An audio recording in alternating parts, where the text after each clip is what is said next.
Baxın, bu mənim səhər yeməyimdir. İndi pürə çəkəcəm. Pürə eləyirəm. Burada çəkəcəm. Demək, burada nə var? Kividir, 2 ədəd. Elə tüklər də üstündə. Sonra portaxaldır, limondur, 1 ədəd.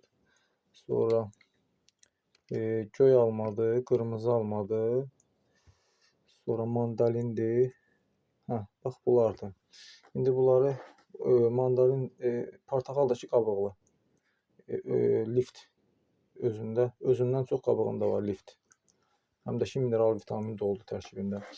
İndi bunu inşallah pürə eləyim, çəkib sizə göstərirəm. Baxın, gözəl bir meyvə pürəsi, qəşəng.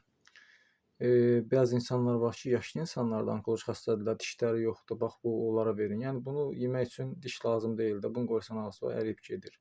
Buna da bir xörək qaşığı yaxşı olar ki, qəşəng meşə balı qatırsınız, qarışdırırsınız və nuş eləyirsiniz. İndi təbii ki, bunun hamısını mən yeməyəcəm, çoxdur burada. İndi evdəkilər də yeyəcəklər. Tam sağlam qidalanmaq. Saat artıq səhər 11-dir. Bu mənim səhər yeməyimdir. Bir də saat 4-də 5-də yeyəcəm. Nəysə bir yüngül salatlarla bir şey. Çox belə. İndi təbii ki, it burnu qaragələ dəmləməsi içəcəm. Sonra limon, sarımsaq, zəncəfil qarışımı içəcəm və s. çox şeylər. Bax belə, sağlam qidalanmaq belə olur.